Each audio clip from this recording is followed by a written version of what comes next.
Good day everyone, my name is Christina Sumawang and I am a student nurse from Tarlac State University from BSN 1B. And for today I will be performing a performance evaluation checklist about the shampooing in bed. So the purposes of this study is this performance is to stimulate the blood circulation to the scalp, to distribute hair oils and provide health sheen, and to increase the client's comfort, also to assess or monitor the hair or the scalp problems. So for our assessment, we need to determine routinely used shampoo products as well as any scalp problems, activity to tolerance of the client, and also we need to determine what are the primary care providers order is needed before the shampoo can be given. Also the type of shampoo to be used, as well as the best time of day for the shampoo. And following the assessment, we will now proceed to our planning phase. We need to assemble our equipment. We need a comb and a brush, a plastic sheet or a pad, 2 bath towels, shampoo basin, a washcloth or pad, a bath blanket, a receptacle for the shampoo water, a pitcher of water, as well as a bath thermometer, and a liquid or cream shampoo, as well as a hair dryer.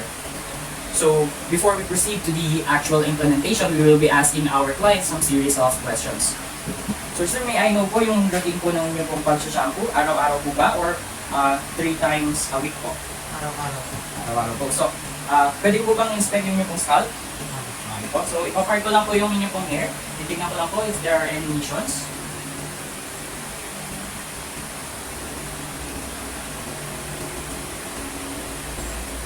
Sir, thank you po. Wala naman po. And sir, itatanong ko po sana kung meron po bang masakit sa inyong pong ulo ngayon? Wala naman.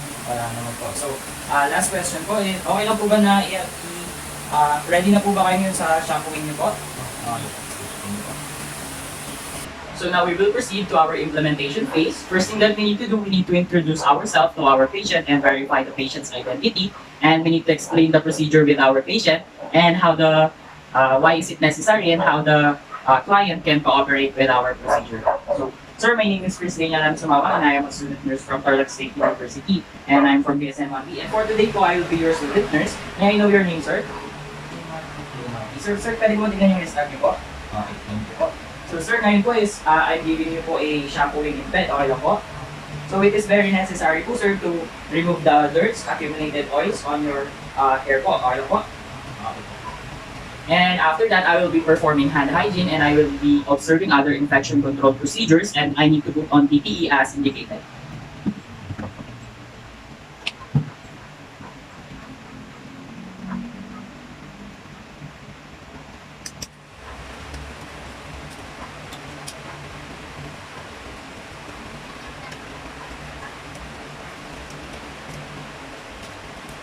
So for our next step, I will need to provide some privacy for my client by closing the curtains around bed and closing the doors to the room if possible.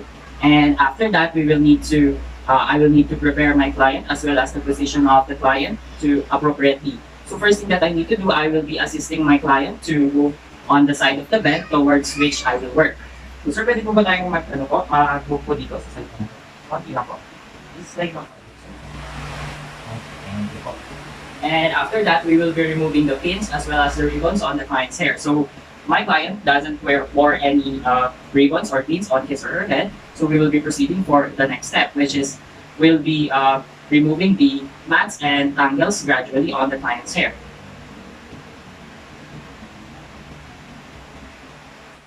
And after that, we will be brushing the hair of the patient with a comb.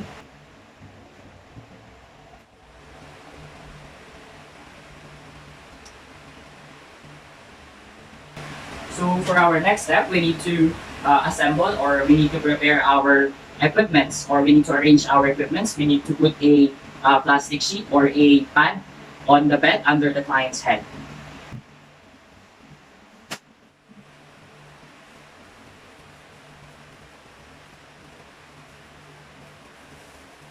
So, pwede ko natin ang natin.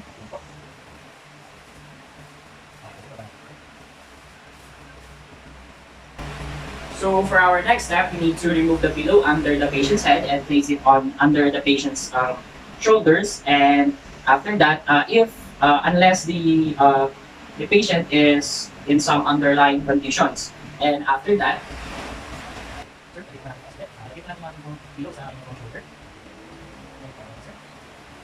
Sir, pwede po tayong konti po paharap, palabas po sa head ko. Punta po kayo, sir. Po. Sige, sir, wala natin. Konti po, sir. Palabas po. Sir. And after that, we will be tucking a bath towel under the patient's, and around the patient's shoulders.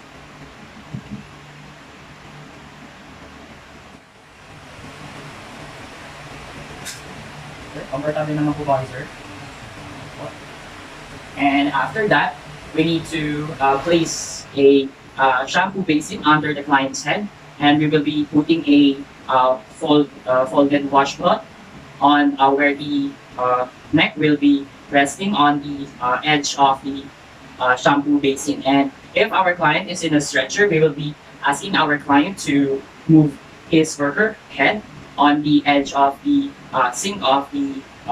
sink, and we will be putting a folded washcloth as a padding. Sir, kasi natin ito. Sir? Sir, pwede pa tayo sa. And for our next step, we need to fan fold the top sheet of the client, and we will be down to the client's waist, and we will be putting a bath blanket on the to cover the top extremities of our client. Sir?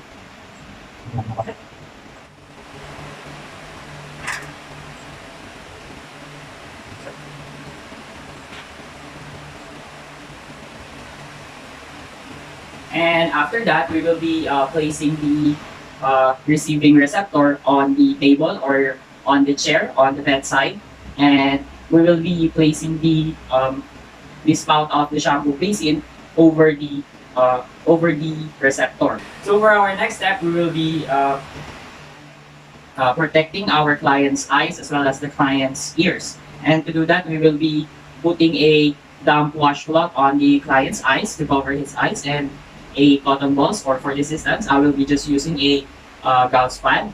And after that, we will be putting it on each side of the patient's ears. Sure.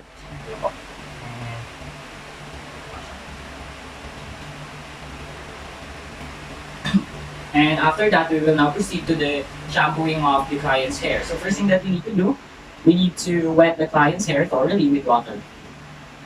Sir, ready na po?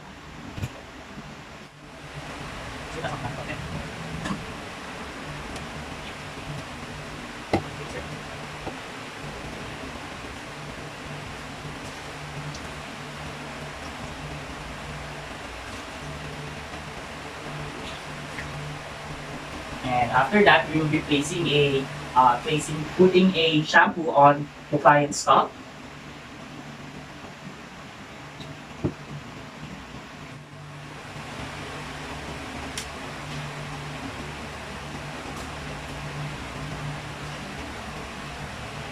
We need to make a good lather on the client's scalp. And we need to massage it well. And after that, we will be rinsing the client's hair. We need to rinse it briefly, and we will be applying another shampoo on the client's hair.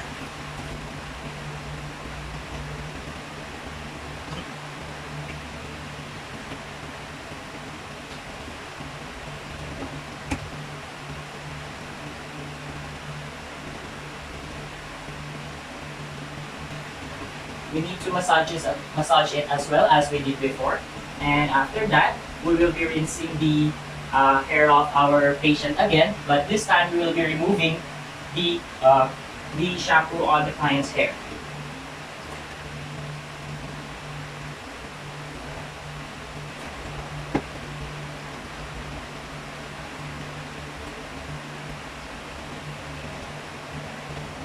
After that, we need to squeeze on the client's hair to remove as much as possible, or remove water as much as possible on the client's hair using our hands.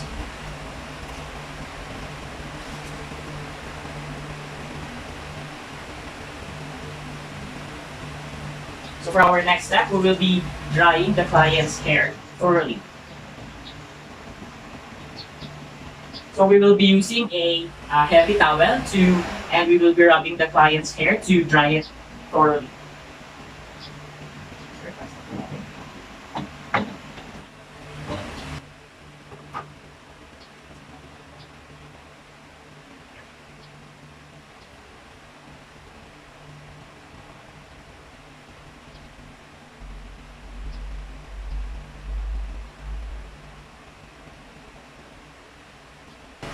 In drying the client's hair, we could also use a dryer and set it in a warm temperature.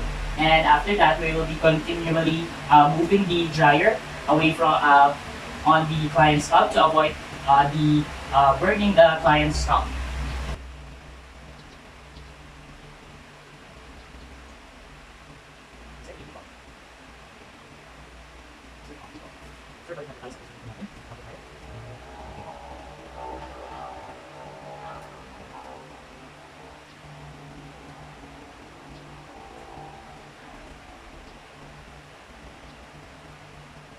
So for our next step, we need to ensure the client's comfortability.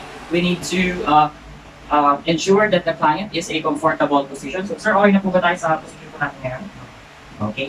And after that, we need to arrange the hair of our client by using a comb.